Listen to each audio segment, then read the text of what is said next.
दोस्तों, अगर आप बॉडी बिल्डिंग को रेगुलर फॉलो करते हो तो आज की ये अपडेट आपको आखिर तक देखने पर मजबूर कर देगी।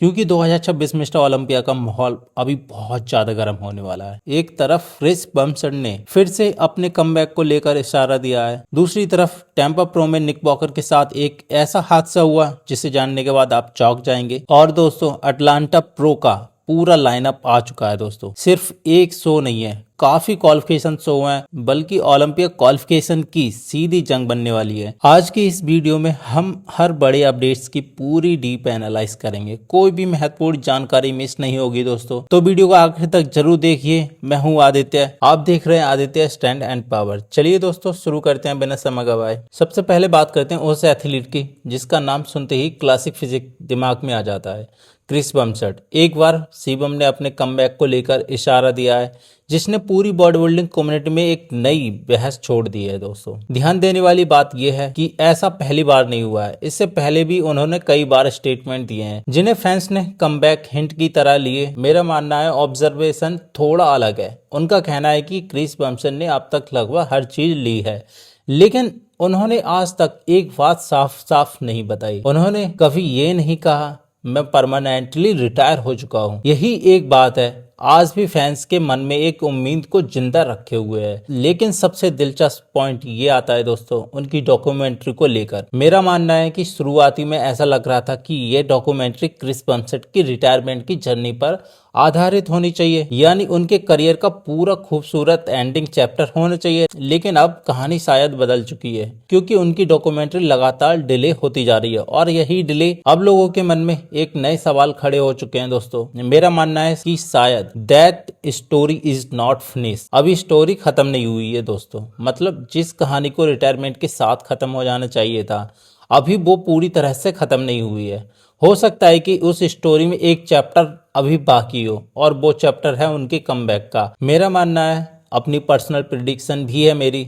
उन्होंने साफ कहा I think will be see Chris Bumstead back on stage, यानी उनके हिसाब से क्रिस बमसट की स्टेज रिटर्न की संभावना काफी ज्यादा लगती है दोस्तों। लेकिन उसके बाद उन्होंने एक और दिलचस्प बात कही, शिवम सच में वापसी करते हैं तो ये शानदार तरीका होगा। मेरे अनुसार सबसे कूल सिनेरियो होगा कि क्रिस बमसट बिना किसी बड़े अनाउंस के, बिना किसी सोशल मीडिया के काउंटडाउन के, बिना किसी कमबैक वीडियो के चुपचाप क्यूटली प्रोमोटर को अप्लाई करें, ओलंपिक क्वालिफिकेशन की फॉर्मेलिटीज को पूरी करें, फिर भी सीधे मिस्टर ओलंपिया वीकेंड पर स्टेज के बैक स्टेज एरिया में दिखाई दें। सोचिए ये पूरा माहौल कैसा बदल जाएगा दोस्तों। कोई एग्जैक्ट ही नहीं कर सकता दोस्तों कि शिवम वापस आ चुके हैं और फिर वो नॉर्मल तरीके से स्टेज पर वॉक करें, कंपटीशन खोलें और अगर परफॉर्मेंस वैसी ही रही जैसी वो पहले होती थी, एक बार फिर से मिस्टर ओलंपिया ट्रॉफी अपने नाम करें। और मेरे अनुसार यही कमबैक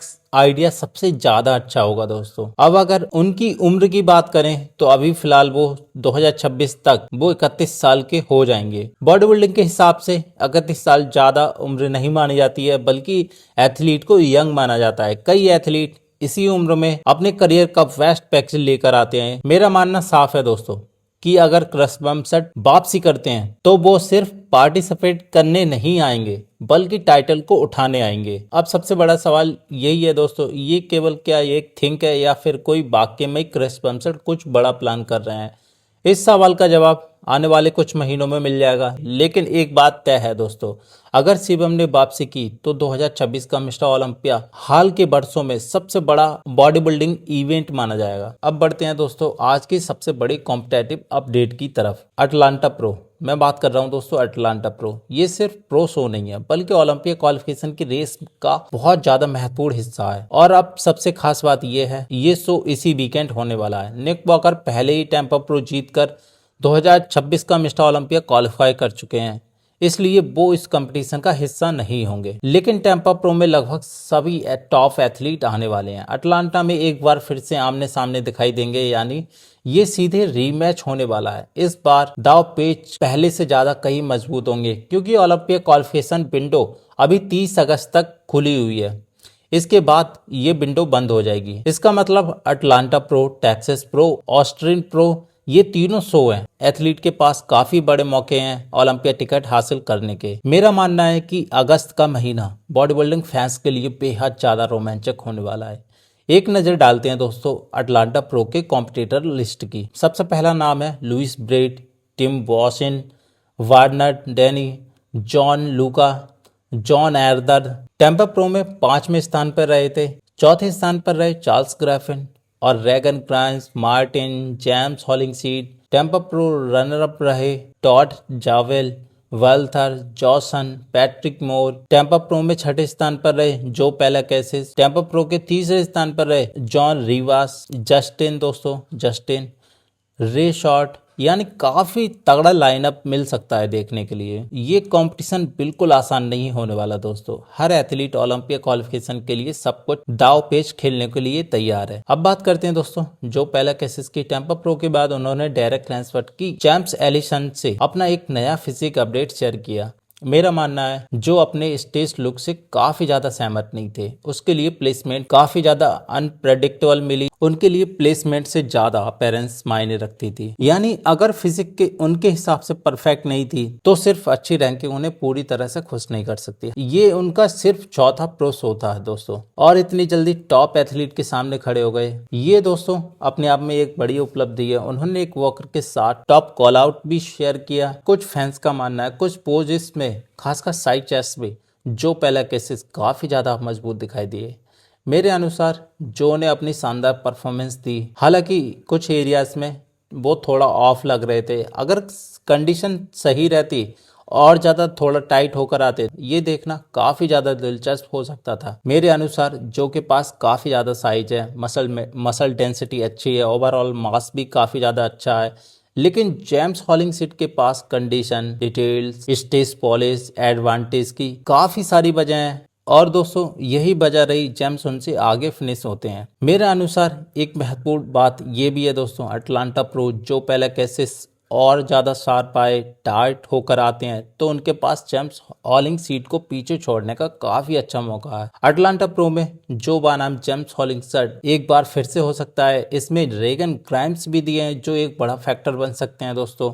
अब बात करते हैं दोस्तों जेम्स हॉलिंगसीड की। अगर हाल के रिजल्ट देखें तो शायद बॉडी बिल्डिंग में उनसे ज्यादा अनलकी एथलीट कोई नहीं होगा इस समय कि लगातार पुर्तगाल प्रो में सेकंड, चाइना प्रो में सेकंड, टेम्पा प्रो में सेकंड, ये तीनों शो में वो सेकंड आए हैं दोस्तों। यानी जीत हर बार उनके बेहद करीब आकर उनसे दूर चली जाती है। कई फैंस अभी भी खुश नहीं है। जेम्स पहली बड़ी जीत अभी भी इंतजार कर रही है, लेकिन अटलांटा प्रो आसान नहीं होने वाला दोस्तों, क्योंकि जो पेलाकेसिस फिर से आमने सामने होंगे। और मेरे अनुसार अगर कंडीशन की बात करें तो एडवांटेज अभी भी जेम्स के पास है, लेकिन जो भी काफ़ी ज़्यादा खतरनाक साबित हो सकते हैं। अगर जो पेलाकेसिस ज़्यादा शार्प आते हैं, कंडीशन अच्छी लेके आते हैं, मसल डेंसिटी अच्छी लेके आते हैं, थोड़ी मैच्योरिटी ऐड कर लेते हैं, ओवरऑल साइज में थोड़ी ज़्यादा इजाफा कर लेते हैं तो जेम्स को बीट कर सकते हैं। यानी ये मुकाबला सिर्फ अभी एक तरफा नहीं है। मेरे अनुसार अभी ये मौका जेम्स हॉलिंग के पास है, लेकिन ये मौका जो पेलाकेसिस के पास भी पहुंच सकता है दोस्तों। लगातार 3 बार रनर अप रहे जेम्स हॉलिंगसीड वो एक जीत के हकदार जरूर हैं दोस्तों, लेकिन साथ ही जो पेलाकेसिस भी हैं उनकी बेस्ट पॉसिबल कंडीशन देखना चाहते हैं। अगर ऐसा हुआ तो अटलांटा प्रो इस सीजन के सबसे रोमांचक शो में से एक शो होगा दोस्तों। अब बात करते हैं हमारी आखिरी अपडेट की। अब आखिर में एक बार फिर से दोस्तों हम बात करेंगे टेम्पा प्रो के जीतने के बाद निक वॉकर का अपना पहला ओलंपिया प्रेप अपडेट शेयर। इस अपडेट पे उन्होंने खास तौर most muscular side chest pose दिखाए। मेरा मानना है कि निक वॉकर का ये बेस्ट लुक है, अपने करियर का बेस्ट एवर लुक हो सकता है दोस्तों, या फिर कम से कम अर्नोल्ड क्लासिक वाले पैकेज से काफ़ी ज़्यादा बेहतर है। मेरे अनुसार टेम्पा प्रो की परफॉर्मेंस काफ़ी ज़्यादा बेहद शानदार रही, ये किसी भी तरह से डाउट नहीं हो सकता दोस्तों, लेकिन ये एक कंप्लीट स्लॉग टैग विक्ट्री थी। मेरे अनुसार उनके जो नए कोच हैं प्रभ दैनीवाल, निक वॉकर की बॉडी में काफ़ी ज़्यादा चेंजेस लेकर आ चुके हैं। प्रेजेंस काफ़ी ज़्यादा बेहतर हुई है, कंडीशन भी बेहतर हुई, ओवरऑल पैकेज काफ़ी ज़्यादा इम्प्रेसिव हुआ है दोस्तों, पहले से कहीं ज़्यादा कंप्लीट नज़र आ रहे हैं। उन्होंने यहाँ तक कहा कि ये निक वॉकर का करियर का बेस्ट एवर लुक हो सकता है दोस्तों। सबसे डिफाइनेटिव प्रोफेशनल विक्ट्री रही दोस्तों। अब पूरा बॉडी बिल्डिंग इंडस्ट्री एक ही सवाल पूछ रहा है दोस्तों, ओलंपिक स्टेज पर निक वॉकर कहां पर फिनिश करेंगे? क्या वो टॉप 5 में जगह बनाएंगे या इस बार सबको चौंका देंगे दोस्तों?